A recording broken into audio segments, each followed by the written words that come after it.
Hello, everyone. I hope you guys are having a wonderful day and making some really good trades. Now, let's dive right into the analysis here because we have a lot to cover and there are some very important events coming up this week, especially on Wednesday. The FOMC meeting with the federal funds rate decision, which is supposed to be remaining flat at 5.5. That's the expectations.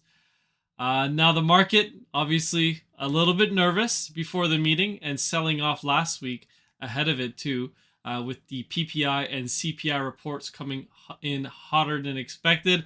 Although, when the CPI came out, the market dipped down but rallied up, on the news regardless, and we just kept pumping. But when the PPI came out, that's when the market was like, okay, maybe this is a little bit too hot, and we took a dive.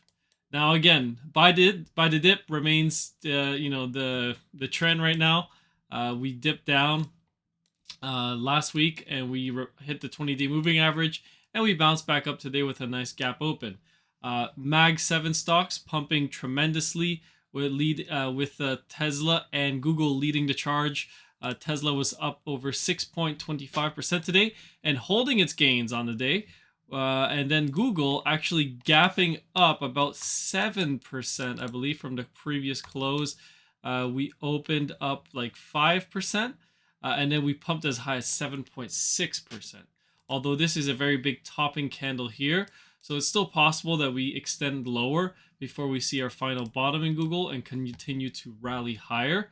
But right now, I would be on the side of caution as the Fed is going to make its decision, because if they, announce to the market, it doesn't matter, what this inflation data is, we're still going to cut, and we may cut even sooner.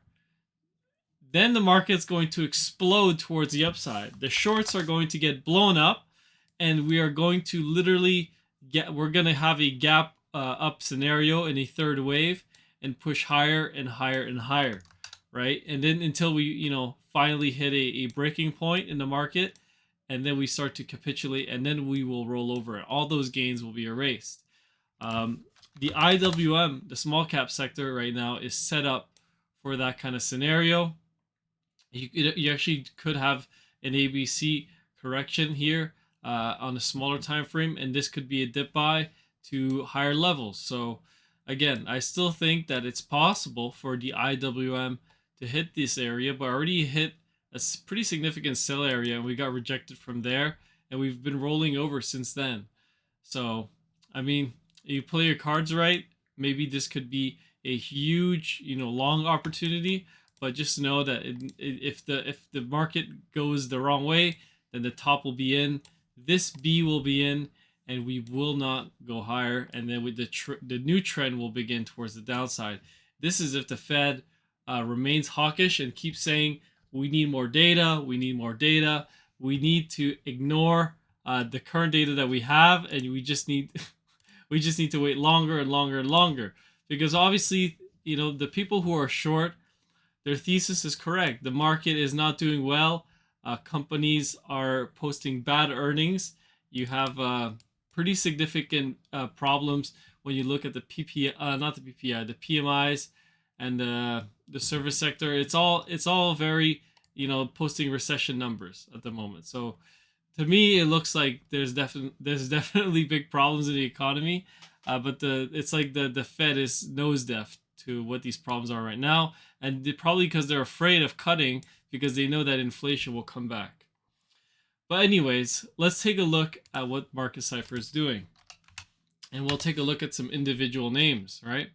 So Market Cipher on the S&P 500. Let's take a look at the SPY. And actually, you know what? We'll take a look at the window because it posts a new candle for us. So now we opened quite bearish. Now we're kind of flat to neutral, right? I think it's a 4 and a 4. So we're literally neutral.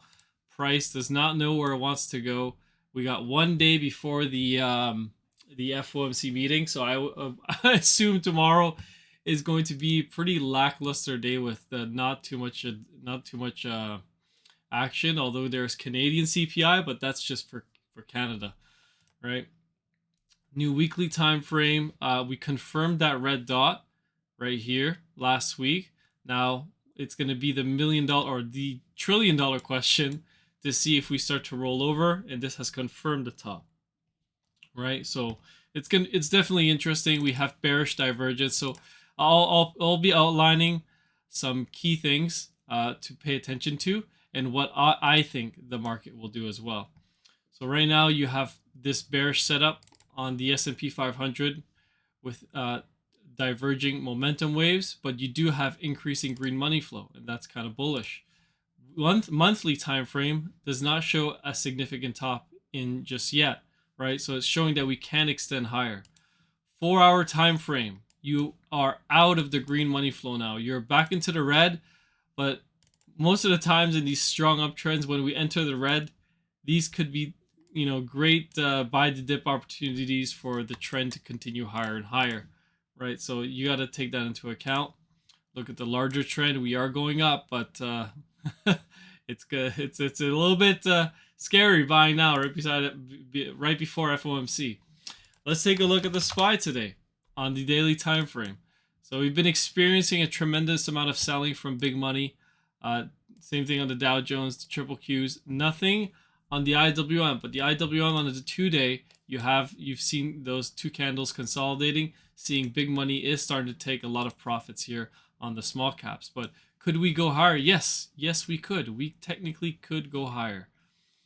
I will not rule it out. Let me take a look at some individual names now. So we'll be covering Apple first, AAPL, because Apple, look at that. We were covering Apple for many weeks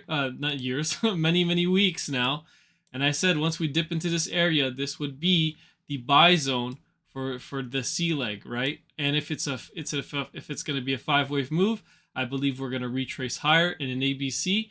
And look what happened today. We entered my sell area right at the open. We kind of gapped up, pushed in higher, hit my sell area, and then we reversed back down.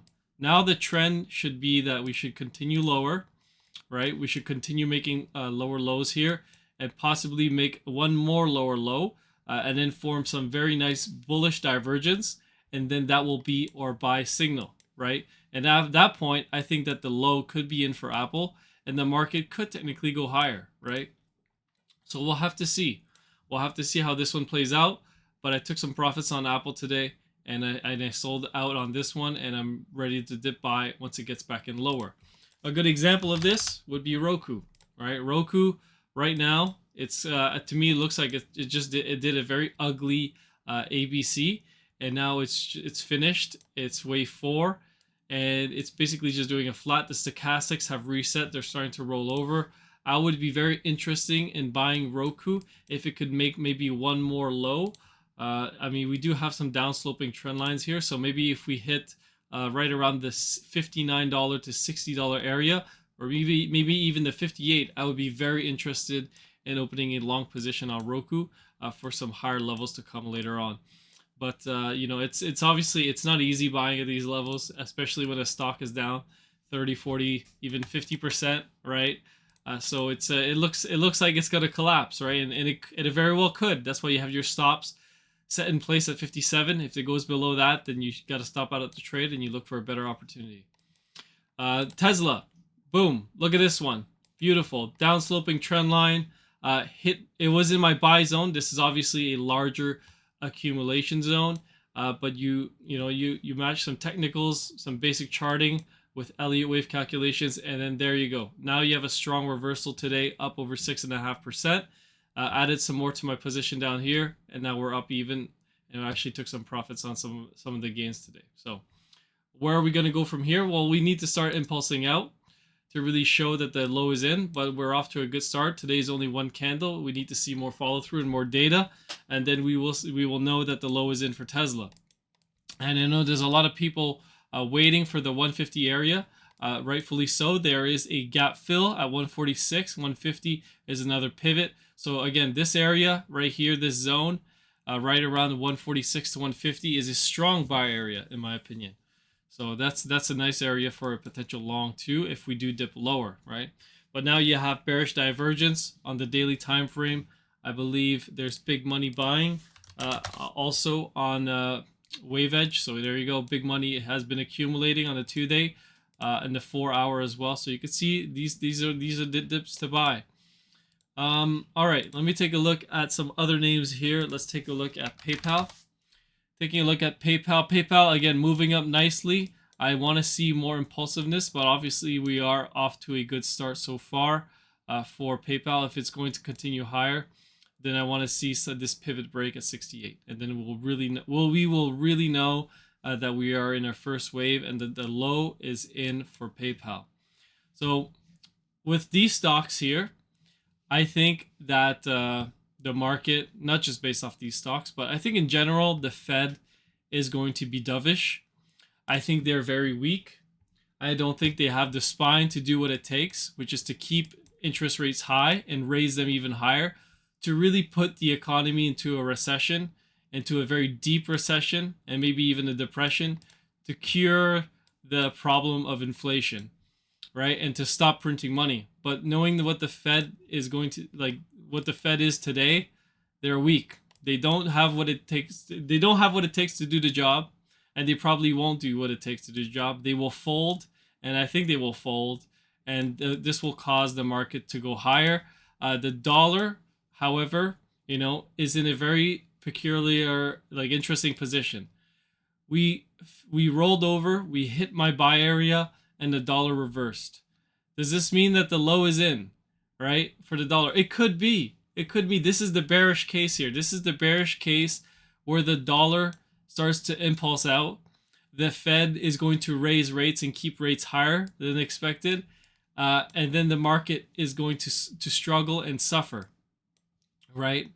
But if we reverse down now, then maybe there's still hope for the market to go higher. But this is going to be obviously a big policy change. Like this is the Fed screwing up, and they're going to let the market run wild. They're going to let inflation run wild. DXY will go to 98, and we will have a major meltdown in the dollar. Yields will start to collapse.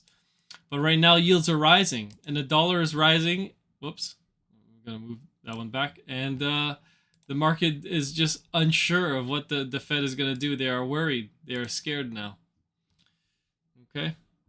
So, yeah, that's basically it. Taking a look at oil. Let me see what oil is doing. Oil is actually breaking out to 82 here. Is this my oil chart? No, this is my oil chart. So oil is actually breaking out to 82.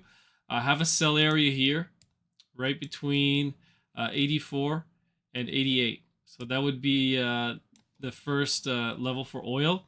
The problem is I don't like this as an impulsive wave anymore.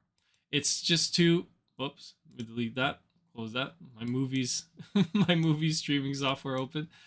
The problem why I don't like this to be an impulsive move in a first wave or whatever is that it's just so corrective. It's not impulsive. This is impulsive. Up wave 1, or sorry, 5 wave up, and an A wave, and a B, and then a C, right?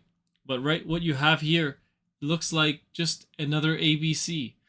It looks like it's just another ABC, which is it's an ugly one. I'll give you that, right? Probably an A, B, and then a C, or B, and then ABC, and then it's just finishing up this B wave here, which means maybe the oil is really going down hard, and they are gonna raise rates. So it's interesting to look at what the charts are telling us right now. And I do have the possibility of the yields going lower here, but it could also mean that the C leg is extending. But we'll know soon enough. We will know soon enough what the market wants to do. Okay, it's only 2 days away. For me, I'm more cash heavy when I get into these events, and I just sit on the sidelines to wait for things to happen. And when the path is clear, then you can enter your trades, right? There's no need to go in heavy. And if you do want to play like a gamble, a high risk, high reward type of play, it would be the small caps. It would be the IWM, and you would place some calls expecting higher prices, and then they can pay out higher. But you need to know that when you're going into this meeting, if you're taking these kinds of plays, you need to expect that they can go to zero and you're going to lose all your money, right? Those are like your casino plays, and they can pay out big sometimes, and they can also go to zero. But yeah, overall, I think the Fed is going to be dovish. I think they are weak, and I don't think they have what it takes to do the job. Some bullish indicators is that silver is breaking out. Silver is breaking out and leading the breakout in the market right now, and could very well continue to push higher. And then you have gold breaking out at all-time highs, right? So that's also a very bullish indicator.